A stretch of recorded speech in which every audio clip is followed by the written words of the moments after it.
Right, good morning everyone. Thank you for joining us. My name is Jordan Dearlove, obviously from Grey Matter, and welcome to our webinar in partner with Becrypt and IT Governance today around GDPR Compliance for SMBs. A little overview of Grey Matter, for those of you who have not heard of us. We've been in the industry since 1983, offering licensing advice and pricing around various products. We sort of sell to most industries anyone can think of. Healthcare, education, telecoms, retail, etc. And we've been working in the IT space for 30 years around developer tools, security, anything you can pretty much think of, Grey Matter do. We do sell through businesses of many sizes. Majority of customers are SMBs, which is why we kind of wanted to focus directly on you guys, the SMBs, around compliance and around GDPR, as it's an extremely important legislation that people are needing to follow, and there is a little bit of a grey area in terms of exactly what's required, and there are people out there who can help us, like the guys at Becrypt and at IT Governance.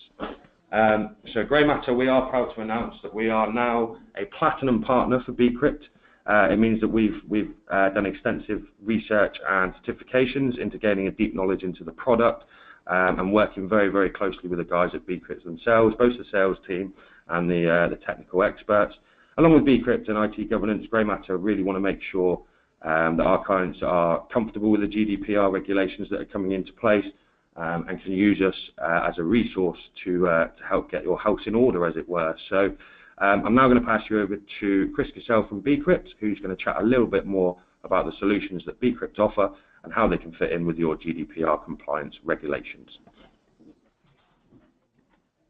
Good morning, everyone. So we're going to have a quick chat about the GDPR for us.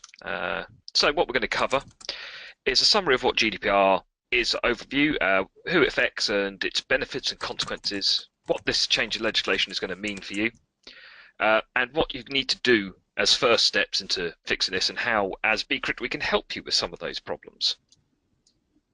So a government survey found out that 82% of small businesses are not prepared for GDPR.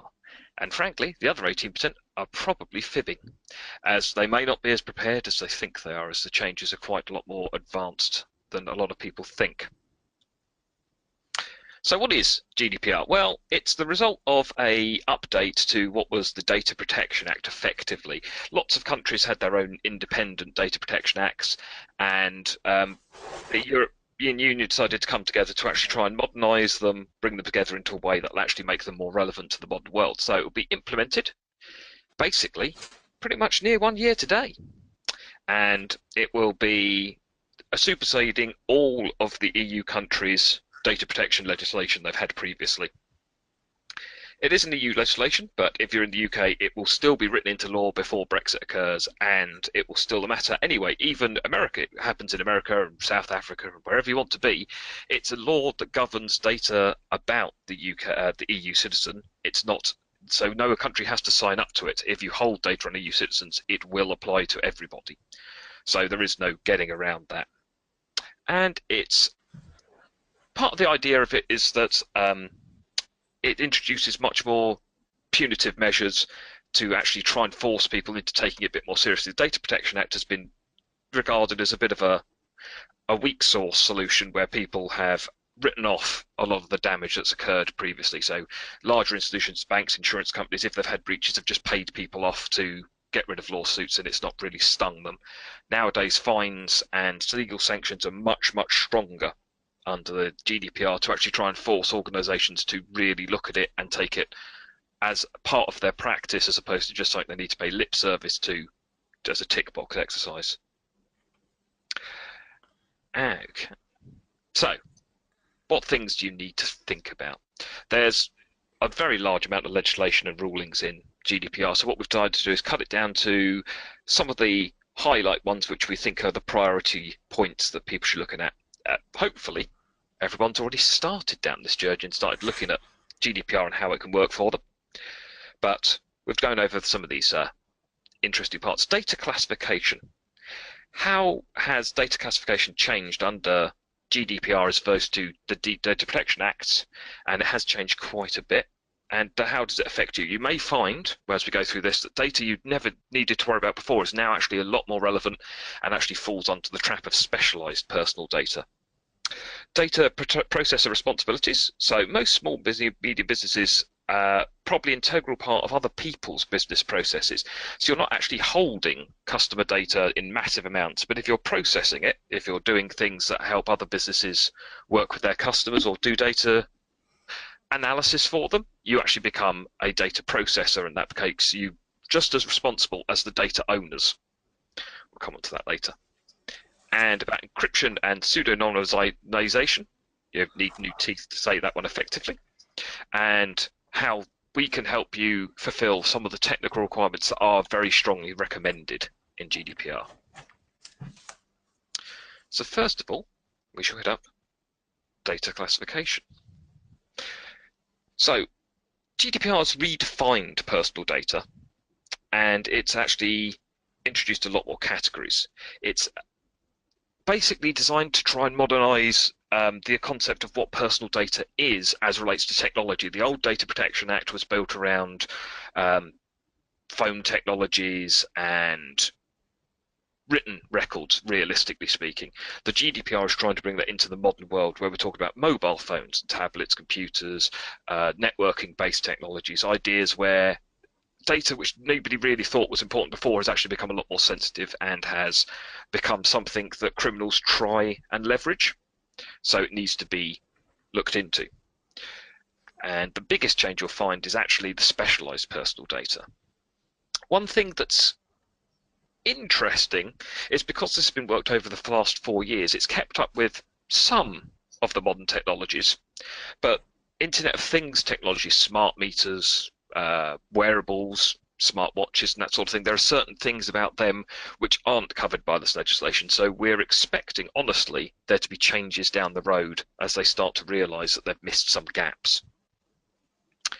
So the first category is personal data, and it covers a lot of things that people would already know about from the old DPAs.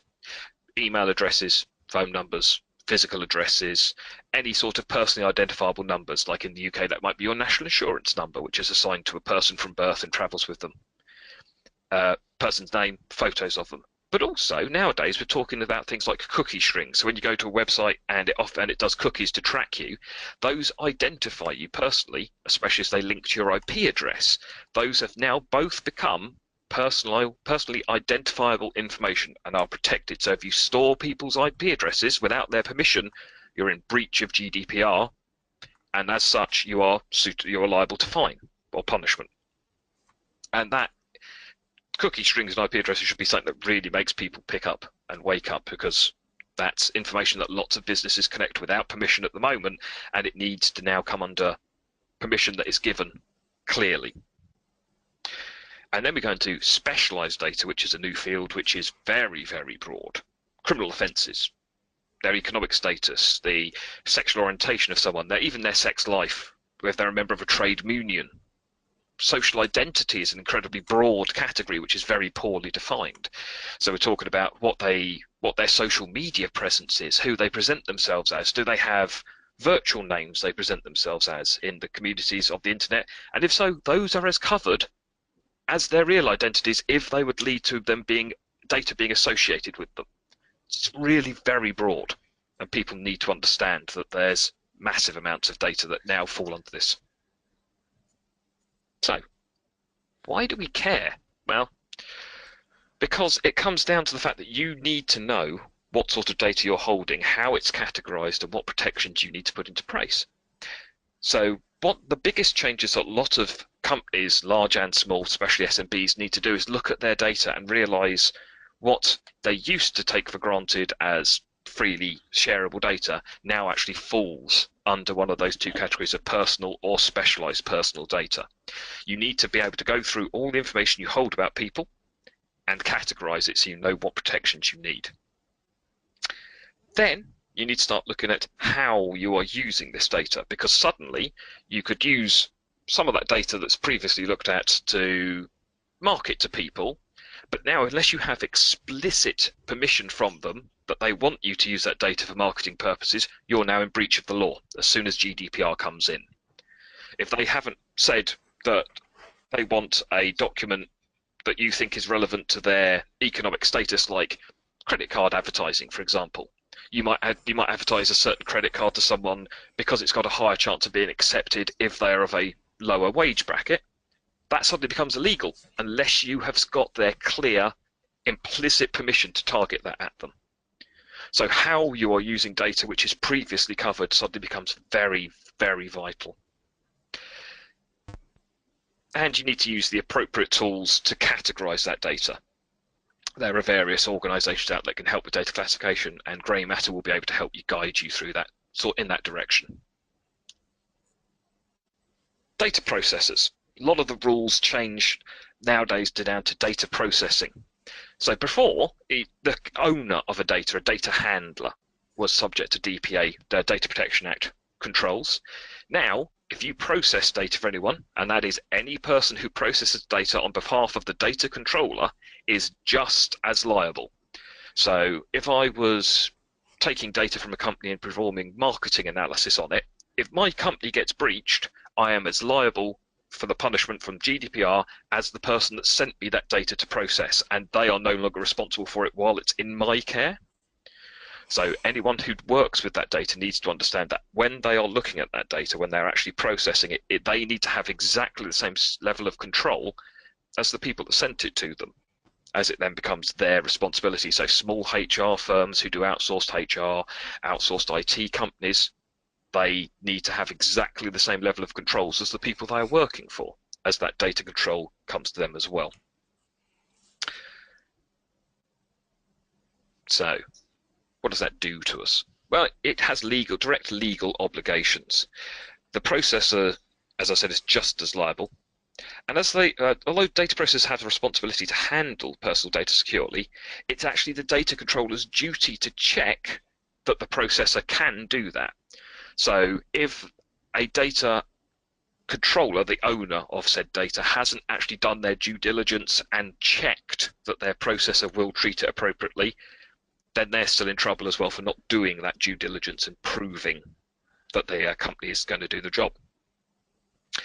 So what does this mean? It means contractual negotiations and contractual changes. Whereas before, contracts for doing external HR and such forth, we'll give you them data, you process it, you give us back what we need. Now there needs to be contractual understanding of where those lines of responsibility go. Contracts need to detail if a company is going to handle data correctly and where liability lies if there is a breach. And again, you need to ensure that both you and your data processors, if you're the data controller, actually have the appropriate tools and training, and that needs to be stipulated and verified to make sure that legal responsibilities are satisfied and that you have an appropriate defense. Another new entity that's been created is a data protection officer. Now most companies, I shall clarify, need to have a data protection officer, not all. And that is a person, normally of a very high level in the company, sort of C level, who is designated on the basis of professional qualities and expert knowledge of data protection laws and practice.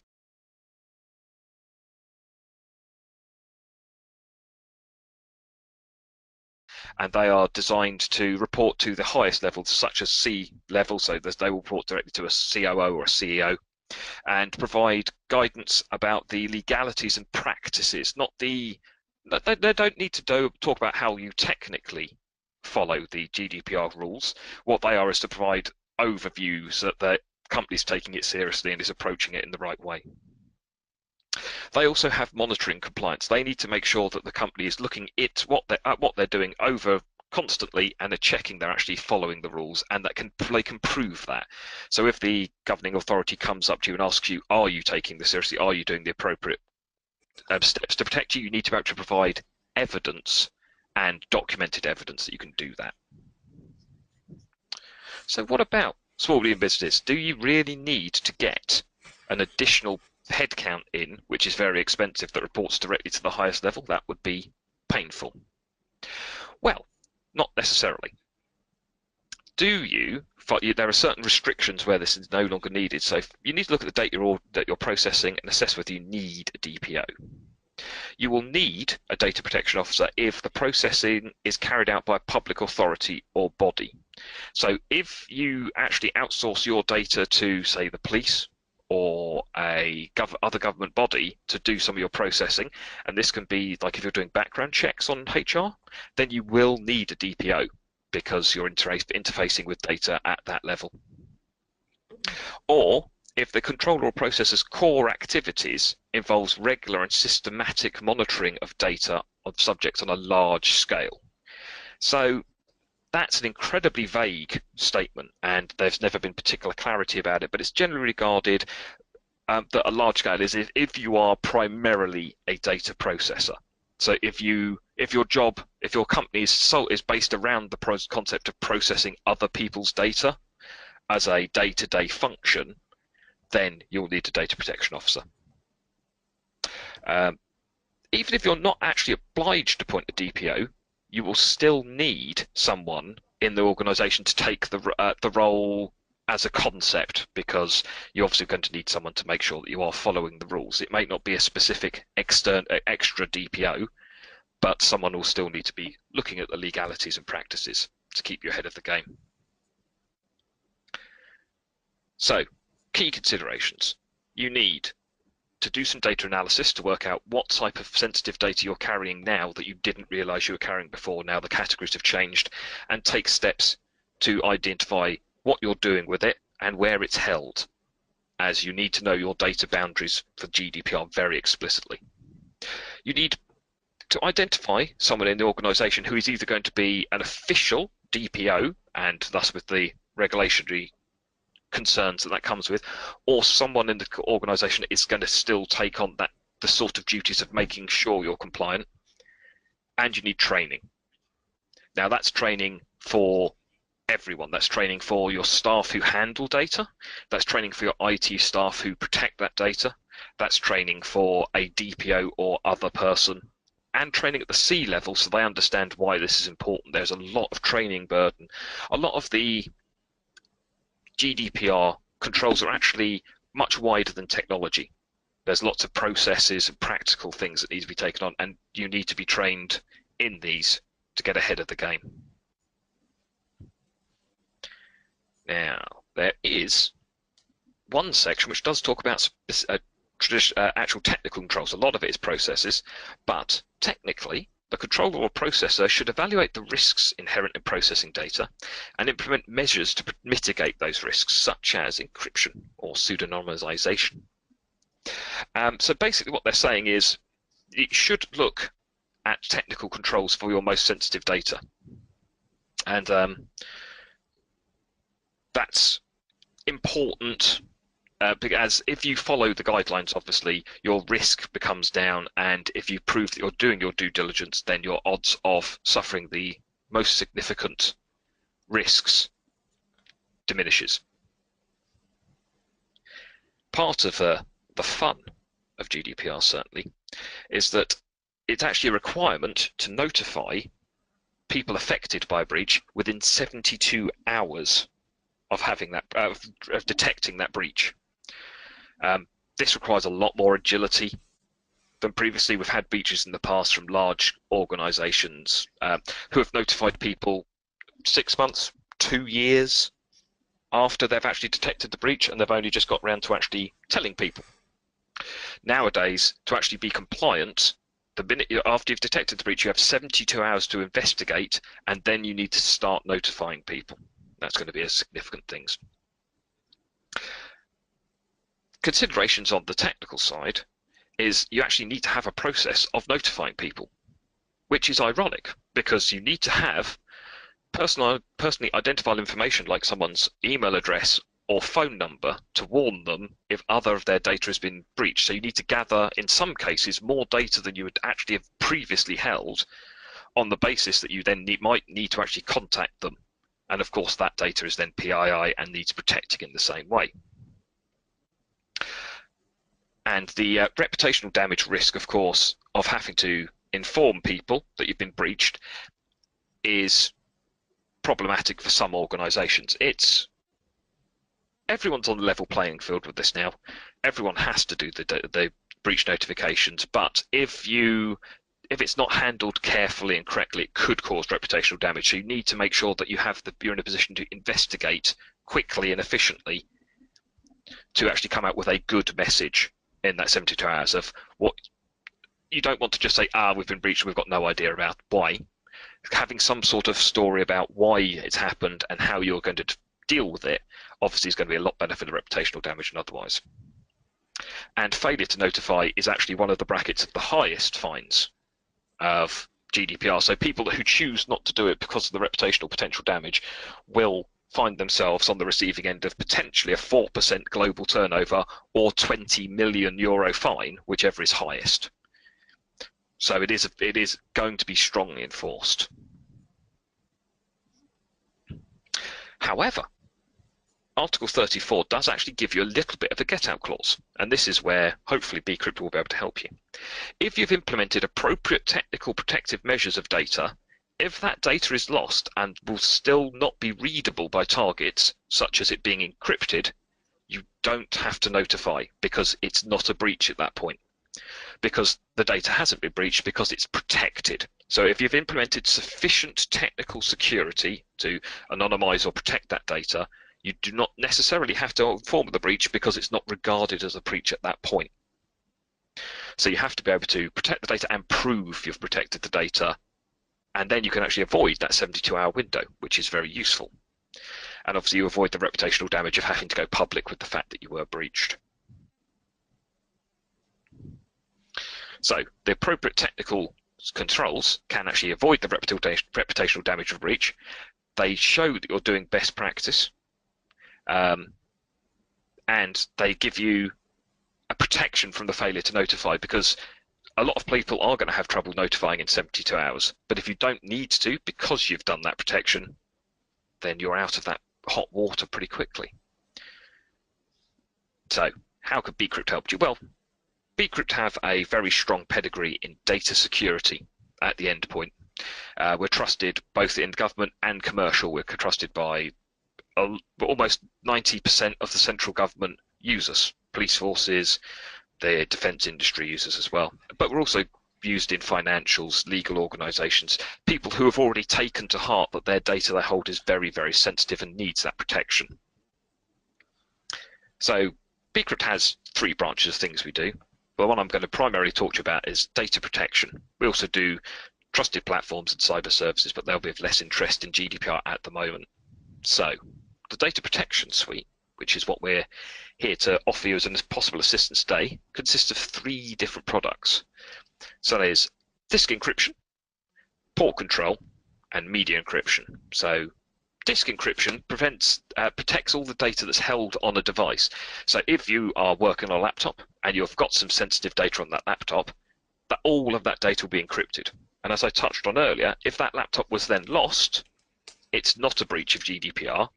You don't need to inform. You'll be able to provide audit trails to the regulatory authorities that the encryption was there, that laptop was protected, and as such you're not falling under the breach regulations. So that saves you potential fines and the reputational damage of having to go there. We also do port control, which allows you to control what people can plug into devices. As an aside, for example, Edward Snowden walked up to a device in the US government, plugged in a USB stick and took out 300,000 documents. He shouldn't have been able to do that, and controlling where data can and cannot go is now part of the whole GDPR process. So with port control, you can stop people walking in and taking data out on a device you don't know about. So you can actually provide that protection to know where exactly your data is stored and where it's going, and that's a very vital part of the audit trail of GDPR. And we provide media encryption, product called mShare, which allows us to encrypt external devices such as USB sticks. So even if someone was to take data out responsibly, if that stick was lost or stolen, the data on that is encrypted just as much as with the disk encryption, and thus again, it's not a breach. If that stick goes missing with your data on it, it's again not breached. So it allows you to do the solutions of securing your data on your laptops, preventing data being taken out without your knowledge, and if you do have to take data out, having it already encrypted and protected. So those are three of the fields which Article 34 of GDPR suggests you use and which we can help you with. And one of the important tenets is you must be able to prove that you're doing these. And with the Becrypt suite, we have a fully audited central management unit, which will actually be able to provide that evidence automatically for you, so that if the authority asks you to prove that you're taking this seriously, you actually be able to prove this without any extra effort. All the logs and audit trails will be there for you. And it's a bit of a whistle stop, but hopefully that's giving you an idea of why some of these technical controls are important and how we can help you with them. And with that in mind, I shall now pass you over to Alex from IT Governance, and any questions I'll be able to answer for you later. Thank you very much. Good morning, my name is Alex Calder. I'm a GDPR consultant with IT Governance. I come from a legal background, so that should be some help for you over the next couple of slides, because it can help me. It can help you translate some of your legal obligations under the legislation into practical solutions. Just a quick run through of what IT Governance does. We're a one-stop shop for all your risk and compliance needs. So that means we provide a range of services. Primarily at the moment, we obviously have a big uptake of our consultancy services, not only for GDPR, but also for things like ISO 27001, cyber resilience, business continuity, and we also produce a range of books and toolkits to help with your compliance projects. So I will run through some of those in more specific terms at the end of this part of my presentation. And just to give you a run through what you can expect to see over the course of the next few slides, we'll start with an overview of the regulatory landscape, including the material and territorial scope of the GDPR and how that is expanded from under the current directive. And we'll also be looking at the principles of the GDPR, which actually haven't changed so drastically, but there is this new principle of accountability that any processing personal data will need to make sure that they comply with.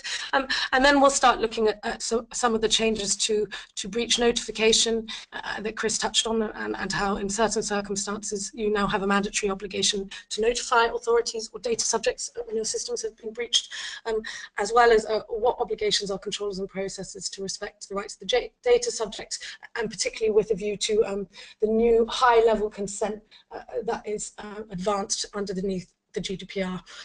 We'll also look slightly at the role of the data protection officer, although Chris has covered this in sufficient detail, and we'll look at how processes have now been brought into direct liability, again, as Chris mentioned in his presentation.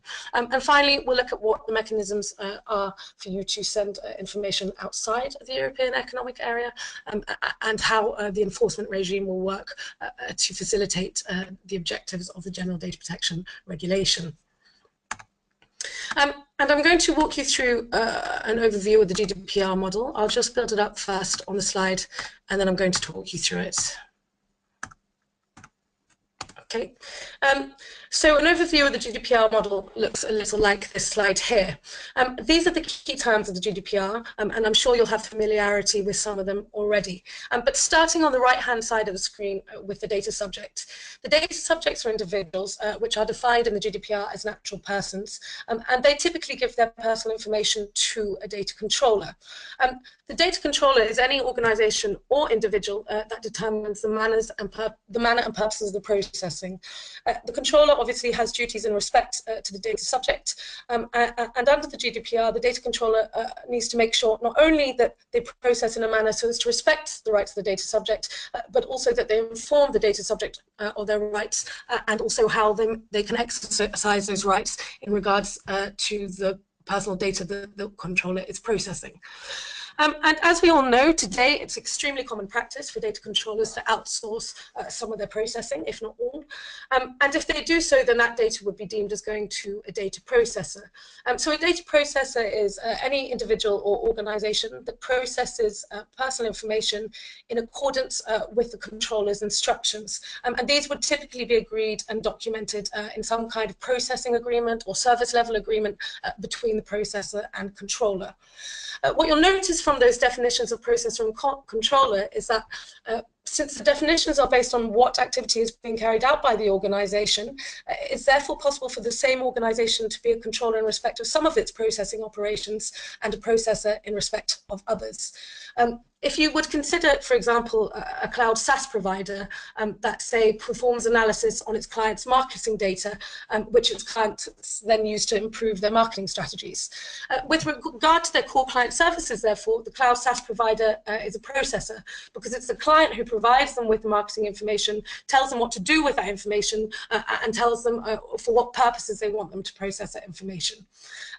However, the cloud SaaS provider obviously also has its own employees whose personal data it collects and processes. With regards to this employee data, it's the cloud SaaS provider itself who determines how the employee data will be processed, for what purposes, how long it will be stored for, and so forth. So in that respect, the cloud SaaS provider would be deemed a controller in respect of its employee data. So I hope you can see from that example how it's possible under the GDPR to be a controller in respect of one processing operation and a processor in respect of others. And that's something very important for organizations to understand for their compliance projects, because obviously you have a different level of obligations depending on which position you occupy.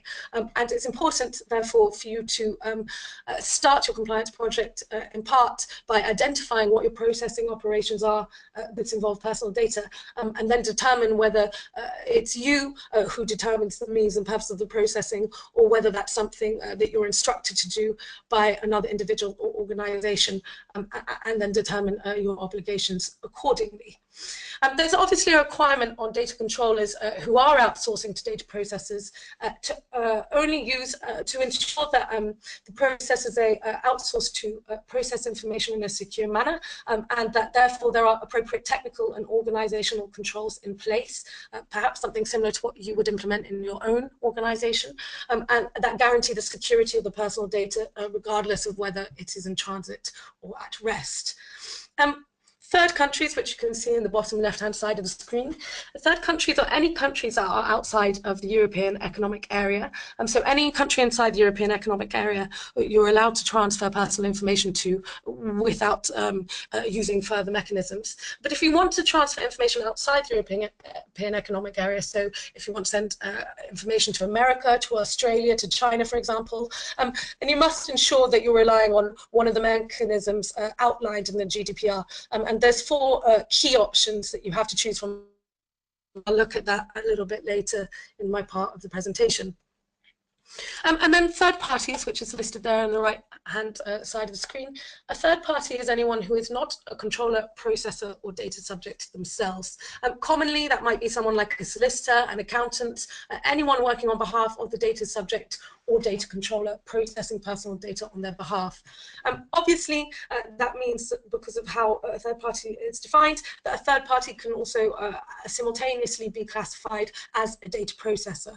And if you are a controller, you need to ensure before disclosing a data to a third party that you have the appropriate consent from the data subjects whose personal information you're sharing to do that. And overseeing this operative model are the supervisory authorities. That's not anything new. We already have the DPAs under the current Data Protection Act. Supervisory authorities are simply the shiny new term for DPAs under the GDPR. Now, it's been confirmed that the ICO will continue to perform this function when the GDPR come in the UK. And there is a supervisory authority that sits in each member state. And the role of the supervisory authority is not only to enforce the GDPR, but also to provide support and guidance, as well as to provide data subject with a means for lodging complaints against controllers when they think that their rights have been infringed. Sitting above these supervisory authorities sits the European Data Protection Board. That is a newly created central authority, brand new under the GDPR, and this is going to be composed of the Article 29 Working Party. It was the Article 29 Working Party who created the GDPR, and the Article 29 Working Party is comprised of representatives from each of the different member states. And so in that sense, it makes it not only democratic, but an appropriate vehicle to oversee the different supervisory authorities operating across the Union. The European Data Protection Board also has powers to issue guidance and codes of conduct, but we will look at that in a little bit more detail in a second. So Article 1, subject matter and objectives. The GDPR confers protection and rights to natural persons in regards to the processing of their personal data. And a natural person under the legislation is simply any living individual.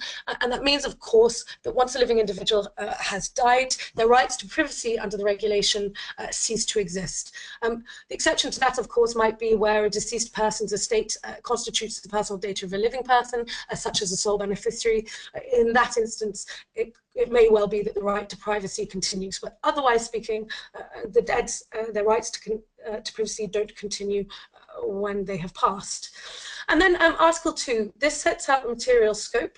So that's what the GDPR applies to, what kind of information is in scope. And the GDPR covers personal data that is processed wholly or partly by automated means. So that's essentially any personal information that's on a computer or a database. And the GDPR also applies to any personal data that is part of a filing system.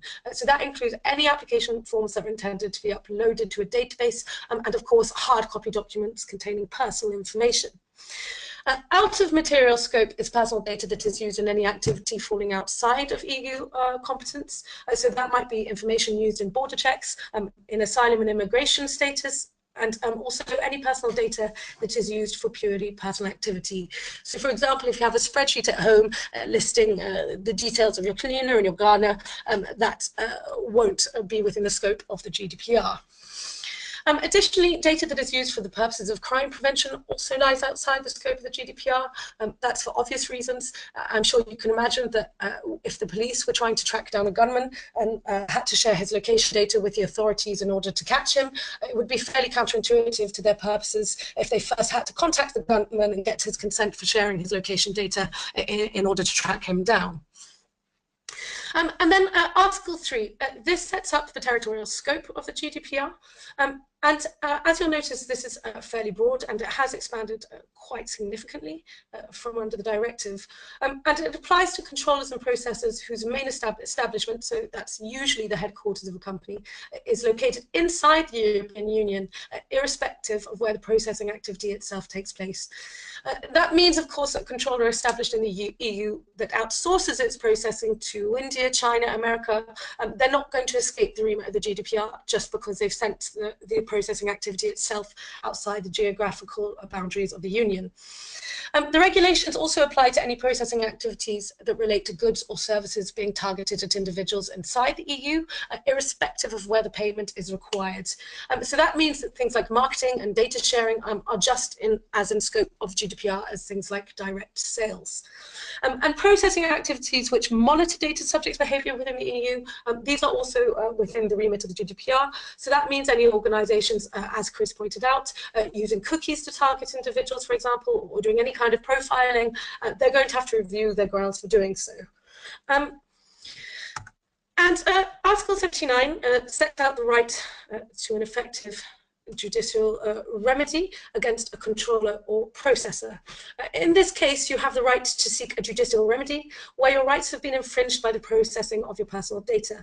So that can be claimed either where the controller or processor has their place of establishment, or before the courts of the member state where the data subject habitually resides. So you can see how that gives some more scrutiny to the data subjects because they're better able to challenge the processing where they believe it is infringing their rights or the regulations themselves. And Article 82 fortifies this right of the data subject to seek judicial remedy by setting out the rights of the data subject to compensation. Where it is decided that an individual has suffered material or even non-material damage due to the processing, that individual now has the right to receive compensation, and not only from the controller, but also from the processor. So that's the first instance of how you can see that the processor is now brought directly into scope of the GDPR. The processor, though, is only going to be held liable for processing as carried out contrary to the instruction of the controller. So basically, when the processor uses the personal information for for purposes other than what the controller has instructed in its processing contract, and that should indicate to you why it's really important that you get your processing contracts nailed down in very precise terms. It's to offset your liability.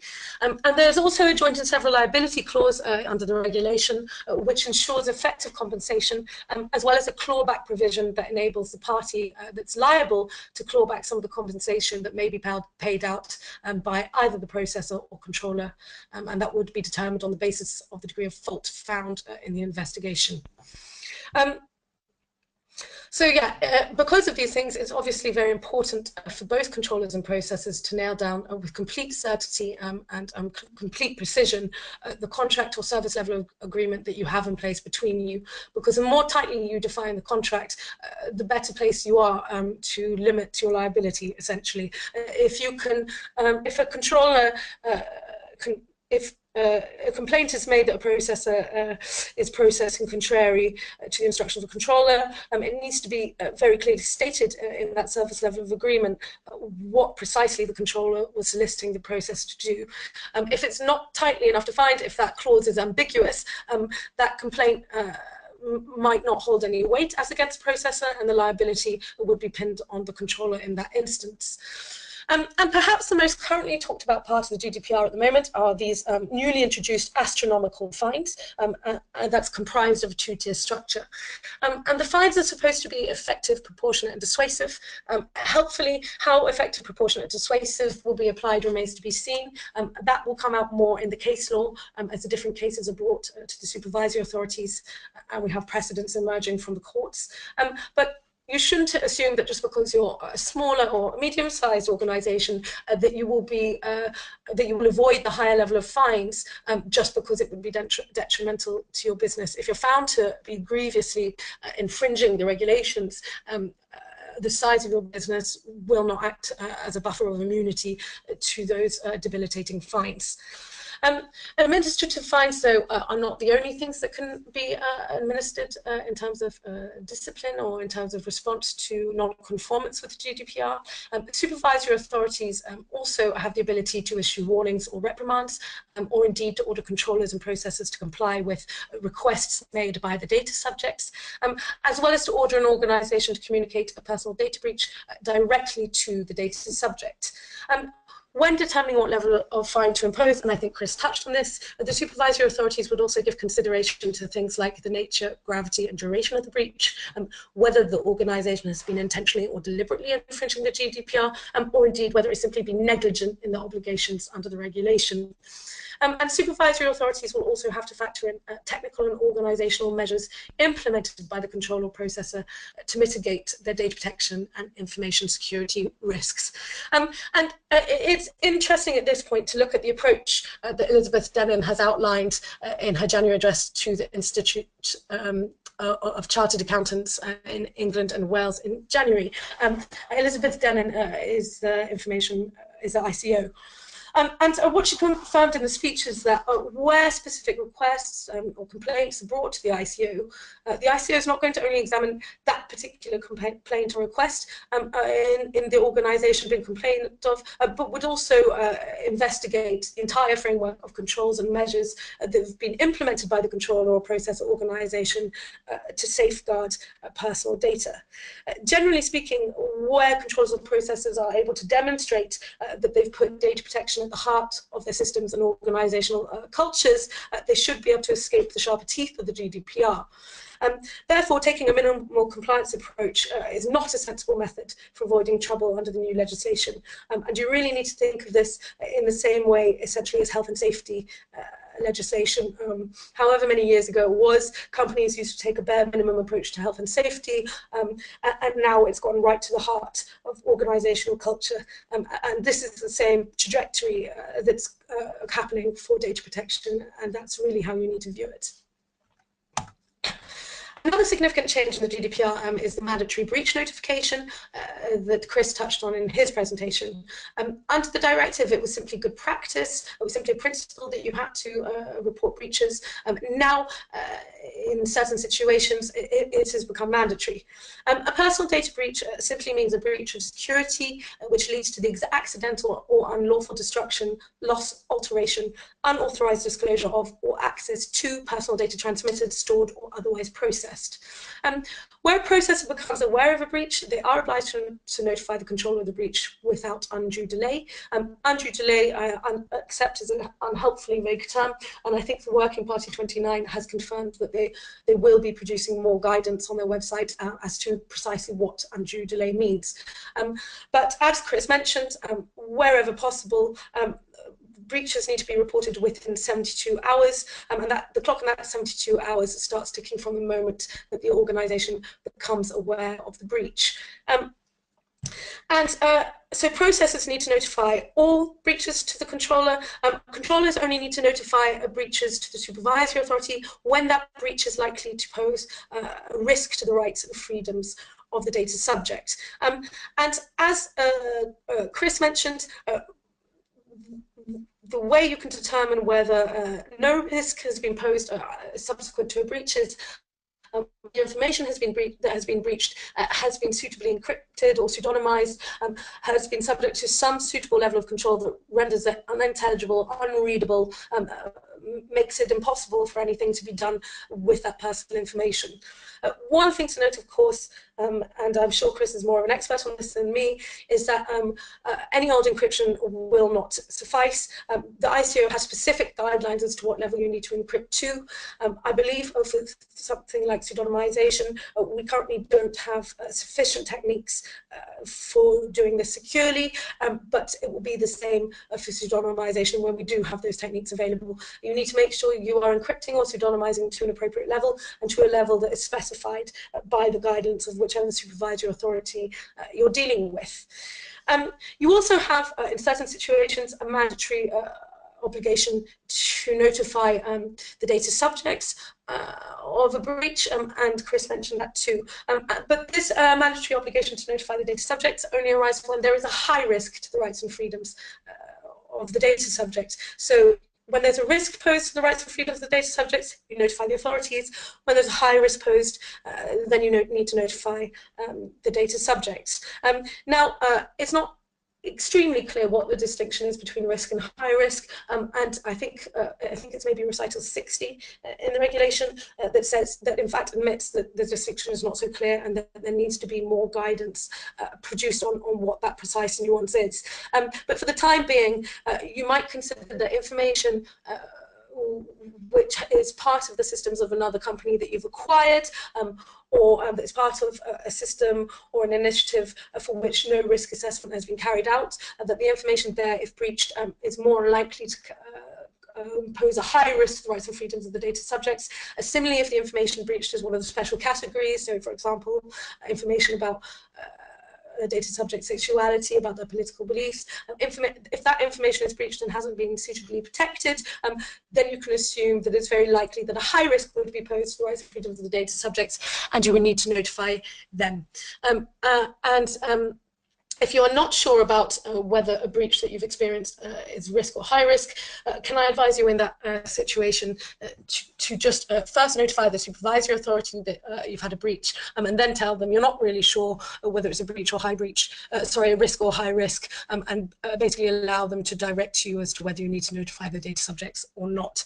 And one comment I wanted to make about what Chris said about the reputational, the concern about reputational loss from notifying breaches. He made the very good point that the GDPR now creates this level playing field for all organizations experiencing these kind of breaches, that it's a mandatory requirement to notify. And while I accept that, you know, to the unknowing, to hear that an organization has been breached might undermine your confidence in that company, what you all probably know, and what I know, is that companies are attacked every day, and eventually it's inevitable that you will be breached. There's actually going to be a lot of education of the general public. The ICO in particular is being active about this, with carrying out workshops and YouTube videos to make sure that the data subjects not only know what their rights are under the legislation, but what the obligations are on controllers and processes.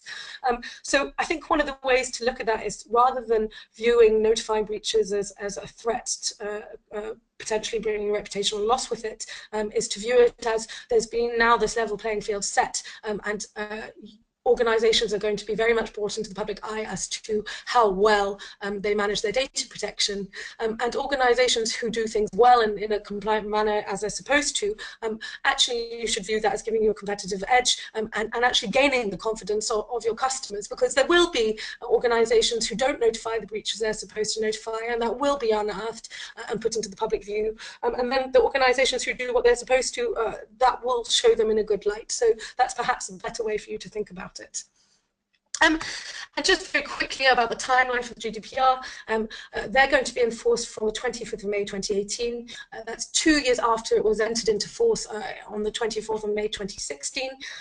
So there is no grace period for the GDPR. You need to view the 25th of May 2018 as enforcement day, because from that day forth, supervisory authorities are going to have the powers of investigation, assessment and enforcement in accordance with the provisions of the new legislation, and most importantly to your minds, the ability to impose that two-structured high-tier fine that we looked at a moment ago. That means you need to start getting your compliance frameworks into place ASAP, before the May deadline comes in. The rights of the data subject, this used to provide one of the 8 data protection principles in the current Data Protection Act. Now it's actually been elevated in importance so that it occupies an entire chapter of its own in the GDPR. The general thrust of the GDPR is that controllers need to ensure both the data subjects are informed as to what their rights are in relation to the processing, as well as informed of how they can exercise these rights. So if, for example, you're using something like a privacy policy at the point of collection with, say, your customers, you need to ensure you devote sufficient space to that material in your privacy policy. A couple of lines will not suffice. Under the GDPR, data subjects have rights regarding revocation of consent, rights of access, rectification, erasure, restriction, as well as to the new right of data portability, and not to forget the right to object to processing. And the slide here gives you a high-level view of that, and indicates precisely how extensive the rights of the data subject are under the legislation. Perhaps the most important thing for organisations to get to grips with is that the heightened concept of transparency that underwrites the regulation. Essentially, organisations need to be telling data subjects what they intend to do with their personal information at the point of collection.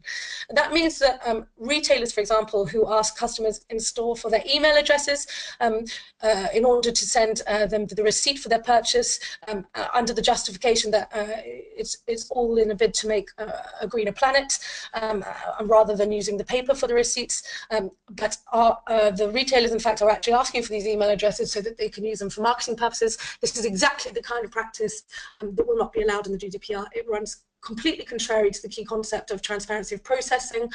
Whatever you tell the data subject you're going to do with their information, that needs to be an accurate reflection of what you actually do with their information. So the other point to take away from that, of course, is you can't just take a superficial approach to this. You can't just take the approach of, okay, we'll get our public documentation into line to make it look like we're GDPR compliant. You also need to make sure that whatever the documentation says you're doing, you are actually doing. And so now let's turn to the data protection principles of the GDPR. As I mentioned earlier, with the rights of the data subject, that used to provide one of the 8 data protection principles, and now instead has been elevated to occupy its own chapter. So what you can see from the slide is that there are no longer 8 data protection principles, but 6. And that is simply because the rights of data subject that we just looked at, and international transfers of personal data outside the European Economic Area, these have both been elevated in importance to occupy their own chapters. So they're still featuring in the GDPR, they're just not one of the principles themselves. So starting with principle 1, logical place to start, this requires that data is processed lawfully and fairly in a transparent manner. There's obviously a couple of elements to that requirement. Firstly, the concept of fair processing. That means, as I mentioned before, that you need to be explaining to the data subject at the point of collection what you're doing with their data, who you are as a data controller, the purposes for which you're collecting their information, how long you might keep it, who you might share it with, as well as explaining what their rights are. So, for example, to opt out of marketing if you're going to be sending newsletters. That information is typically communicated via some kind of privacy statement or policy that you would link to something like your web page. I mean, it certainly needs to be given to the data subjects before you start processing their information. The concept of lawful processing, the requirements around this are set out in detail in Article 6, which we'll come to in a second, but there are certain conditions that you have to meet to legitimize the processing, and if you don't meet these conditions, then the processing will be deemed unlawful, and you could find yourself facing that higher level fine of the two-tier structure. Principle 2, this requires the data must only be collected for a specified, explicit, and legitimate purpose. That means that if you can't justify collecting the data for a specific purpose, then you probably shouldn't be collecting that data at all. And indeed, that's in your interest, because obviously any information that's in your systems, you have to make sure you're protecting sufficiently. So if you don't really need it for your purposes, I wouldn't collect it in the first place anyway. Principle 3, this is referred to also as the data minimization principle. So basically, you must only collect data that, whilst adequate for your purpose, doesn't actually go beyond what is relevant or necessary. So here you need to be asking yourself questions as to why you need the data and what you're going to use it for. You might be able to establish answers to those kind of questions through a data protection impact assessment, or even a more simple level risk assessment, which can help organizations to identify what information they use and why. You should be wary of keeping information just in case, again, because that can put you in breach of Principle 3, because relevant in Principle 3 means relevant to the purpose for which you collected the data. Moving on to Principle 4, this states that information needs to be accurate for the purposes, and that obviously concerns the integrity of information. You can imagine how the degree of accuracy that is maintained of personal data is fairly important, because otherwise you might find yourself with accidental unauthorized disclosure. If you just considered, for example, the possibility of having a customer's email address that is ever so slightly incorrect, and you're sending, even if it's not particularly sensitive information, but just say their contact details, or if you're sending them an invoice and there's an incorrect character in their email address, if that would then go to an email address that's registered to another person, you've then accidentally made an unauthorized disclosure of that personal information. So making sure that the personal information you hold on individuals is accurate is important to make sure that you remain compliant and don't breach your obligations under the regulation. Principle 5 sets out the requirement that data must only be retained for as long as necessary. This is vaguely expressed on purpose because it recognizes, of course, that there are other regulations and legislations that come into play with regards to retention. So, for example, in the financial sector, there are very specific requirements about how long you need to keep certain accounting information, certain financial data. So the GDPR doesn't overspecify here so as to make sure that it doesn't conflict with any of those other laws. The period for which you do keep the data needs to be linked back to the purposes for which you collect and process the data. So, for example, if you're processing the data to provide a particular service, once that service is no longer provided, you may need to look at either completely deleting that information from your systems or carrying out some kind of suitable suppression technique, whether that be anonymization or encryption, to make sure that that information is properly protected and no longer accessible. In terms of compliance, regulators will be looking for some kind of established retention policy, and as well as practices that demonstrate that that policy is adhered to in the organization. And finally, Principle 6, this requires that information is processed in a manner appropriate to maintain security, and I'll discuss more of that on the next slide. And while there are 6 principles in the GDPR, any consultant worth their salt will tell you that there are, in fact, 7. And this 7th pseudo-principle introduces this concept of accountability. That's a new requirement under the GDPR, and essentially means that controllers must be able to demonstrate compliance with the principles of the GDPR. So that means that there should be clear roles and responsibilities set out, so that at each stage of the processing there is someone for demonstrating that information is secure, and that the appropriate technical and organizational controls are in place. And a RACI matrix might be an appropriate method, for example, to achieve this. That also means that in the event of a breach, there should be less finger pointing, because you'll have risk owners and business owners responsible for controls established at each stage of the processing. As I mentioned just now, Principle 6 of the GDPR concerns security of processing. Here, Article 32 describes exactly what sort of security measures you might have in place to respect that principle. So Article 32 tells us that there's a requirement for controllers and processors to implement a level of security appropriate to the risk. So obviously, the first thing that regulators would be looking there for is a risk assessment of the workflow. That might be a data protection impact assessment or just a standard risk assessment. And that will help you to identify your risks to the confidentiality, integrity, and availability of the information in your systems, and help you to implement controls as necessary. The sort of controls you need to be able to demonstrate might be pseudonymization or encryption of the data, as Chris mentioned, and certainly you need to be able to articulate processes that preserve the confidentiality, integrity, and availability of the data that you hold. So, for example, there might be access controls in place to ensure that only those authorized can access the data, and that would thereby safeguard its confidentiality. You need to take steps as well to ensure that any individual working for the controller or processor only processes data according to explicit construction of the controller or processor, and you might ensure that either through confidentiality clauses in any employment contracts you have with your staff, or if you're outsourcing to third parties, you would need to have a confidentiality clause in your service contract. Information security is a huge domain in itself, and it concerns not only technical controls like encryption, but also organizational measures like an access control procedure, or perhaps even a restitution procedure for returning company-issued devices. There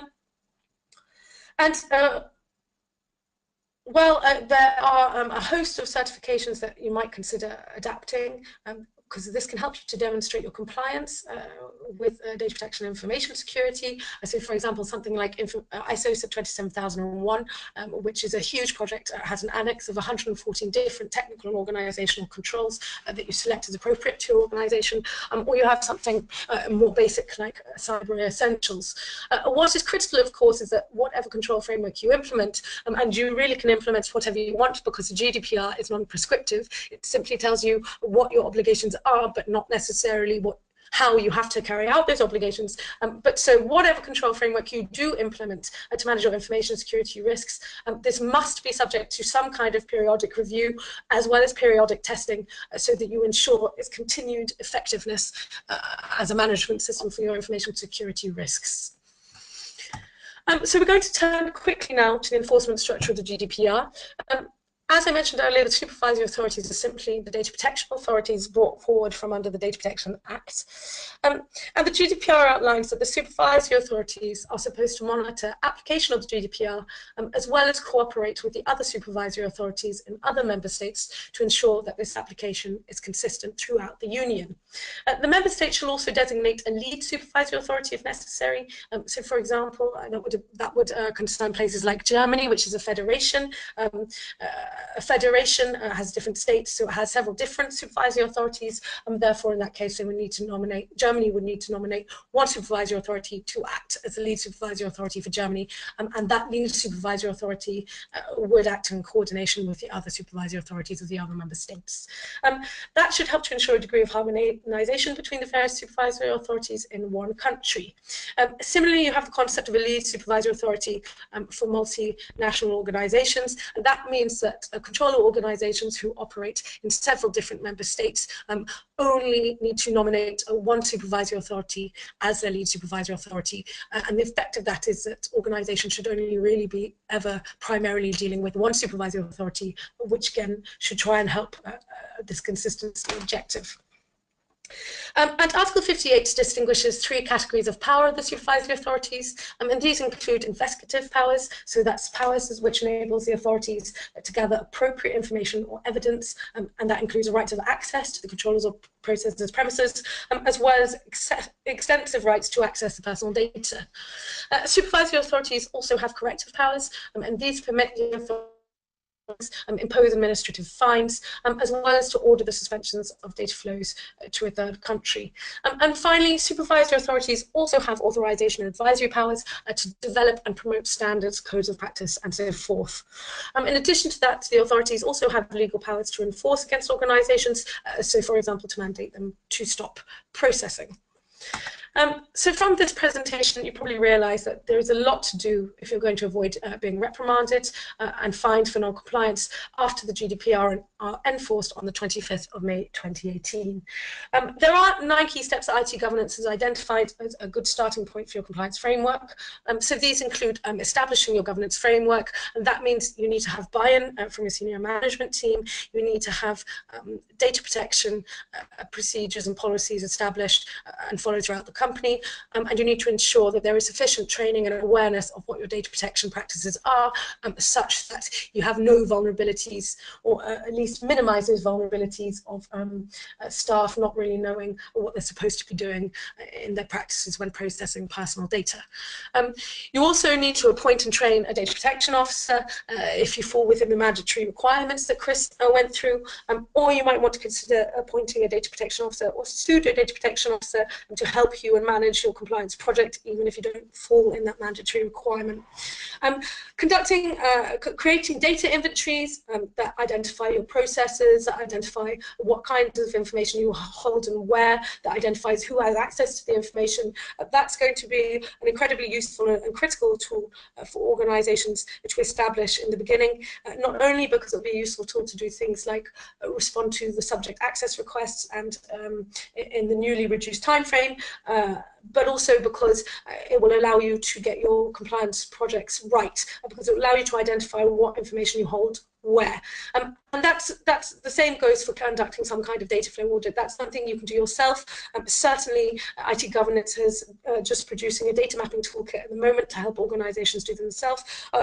Or you might want to employ services, something IT governance are doing. I'm sure we are by no means the only ones doing this.